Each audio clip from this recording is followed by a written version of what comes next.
আসসালামু আলাইকুম সবাইকে, কেমন আছেন আপনারা সবাই?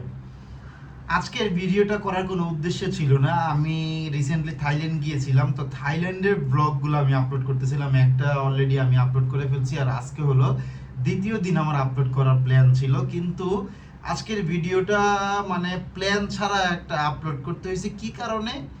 গতকালকে থেকে একটা নিউজ অনেক ছড়াইতেছে সারা ফেসবুকে, বিভিন্ন গণমাধ্যম প্লাস বিভিন্ন যে মালয়েশিয়া প্রবাসী রিলেটেড যে পেজগুলো আছে সেখানে, প্লাস কিছু মানুষ আমাকে মেসেজ দিতেছে যে কালকের থেকে নাকি কলিং ভিসা ওপেন হয়ে গেছে মালয়েশিয়াতে, আর সেটা প্রায় 24 লাখ, মালয়েশিয়া নাকি 24 লাখ লোক নিবে।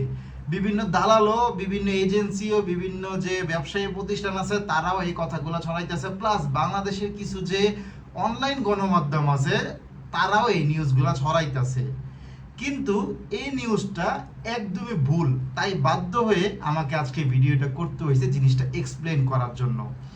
কোনো বাড়তি কথা বলবো না, স্ট্রেট কাট কথা বলবো, একদম ছোট করে ছোট ভিডিও করব যে মালয়েশিয়াতে কোনো কলিং ভিসা এখনো ওপেন হয়নি। গতকালকে মালয়েশিয়ান গভর্নমেন্ট যে একটা সংবাদ সম্মেলন করছে, ব্যাপারটা বুঝেন, সেখানে তারা বলে নাই যে 24 লাখ লোক নিবে 2026 সালের মধ্যে।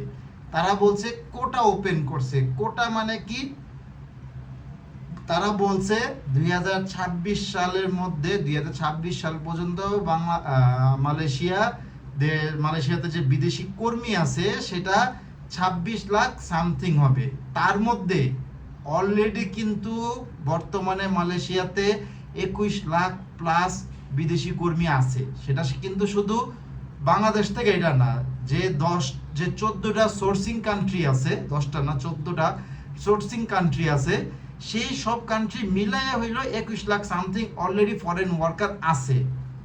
তার মানে কি দাঁড়াইলো? 2 থেকে 2.5 লাখ কর্মী, 24 লাখ পূরণ হইতে কিন্তু 2 থেকে 2.5 লাখ কর্মী লাগে। সেটাই মালয়েশিয়ান গভর্নমেন্ট বুঝাইছে যে 2026 সালের মধ্যে, 26 সাল শেষ হইতে হইতে 24 লাখ কর্মী আপনার মালয়েশিয়াতে হবে, থাকবে, কোটা ওপেন করছে।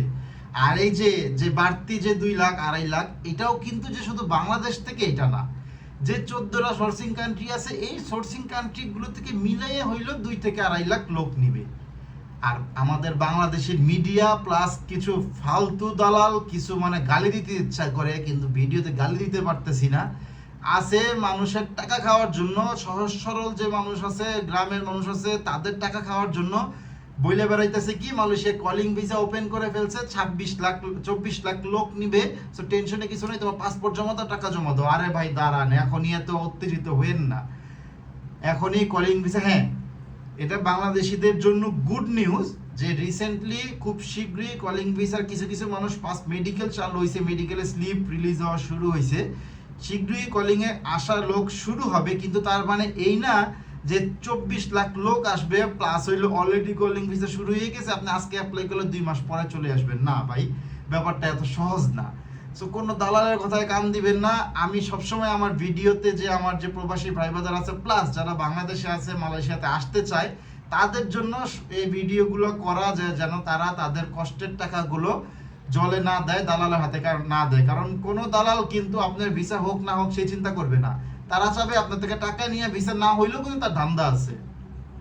সো ভাই দয়া কইরা চিলে কান নিয়ে গেছে এই জিনিসে না বিশ্বাস কইরা যাচাই বাছাই করে ওয়েট করেন।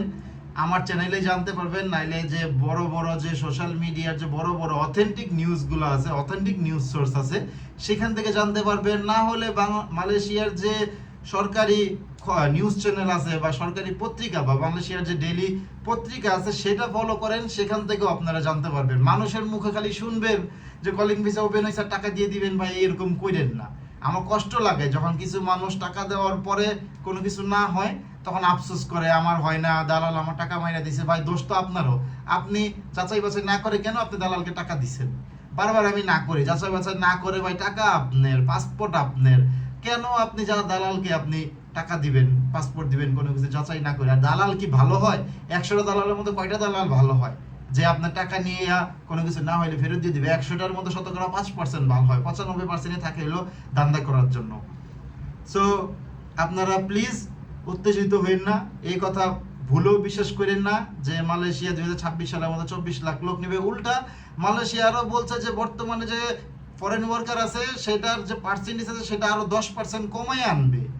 তার মানে কি ফরেন ওয়ার্কার আরো কমাবে, এই দেশের যে লোকাল আছে তাদের আরো সুযোগ দিবে। তো মালয়েশিয়া তার খাইয়ে দেওয়া কাম নাই যে আরো 24 লাখ লোক আনবে। ব্যাপারটা বুঝেন একটু, মানে সেন্স ইউজ করেন, কমন সেন্স ইউজ করেন আপনারা। আমি সরি, কেউ যদি আপনারা মনে খারাপ লাগা থাকে আমি সরি, কিন্তু আমি বলতে বাধ্য হইতেছি যে আপনাদের আসলে উত্তেজিত হইয়া মালয়েশিয়া যাব মানে এত হতাশ থাকেন, এত ফ্রাস্ট্রেটেড থাকেন, জমি স্বর্ণ সবকিছু বেচে আপনারা আল্লাহর কাছে টাকা দিয়ে দেন, 2 বছর 3 বছর হতাশ হয়ে বসে থাকেন, পরে কিছুই হয় না। সো আমি বলবো প্লিজ আপনারা কোনো টাকা পয়সা আপাতত দিয়েন না, একটু ওয়েট করেন, সবকিছু বিস্তারিত জানতে পারবেন। মালয়েশিয়ার যে নিউজ আছে, মালয়েশিয়ার যে পত্রিকা আছে, বা বাংলাদেশের যে অথেন্টিক বড় বড় পত্রিকা বা বড় বড় নিউজগুলো আছে সেগুলো একটু যাচাই করেন। এই 2, 4, 5 পয়সার অনলাইনে একটা পেজ ওপেন করছে, এখানে আপনারা বিশেষ করে ফালায় টাকা পয়সা কোনো দালালের কাছে দিয়েন না, ঠিক আছে? সো একটু ধৈর্য ধরেন, আর যদি মানে হয় তাহলে আপনারা জানতে পারবেন, আমি জানাই দিব। হ্যাঁ, গুড নিউজ এটা হইতে পারে যে রিসেন্টলি কলিং এর লোক আসা শুরু হবে, তার মানে কিন্তু সবাই আসতে পারবে না, 24 লাখ লোক আসতে পারবে না, 2 থেকে 2.5 লাখ লোক আসতে পারবে, তাও 14টা দেশ থেকে। তো আপনি হিসাব করেন 14টা দেশ, আপনি 2.5 লাখ দিয়ে আপনি ভাগ দেন, কতজন হয়?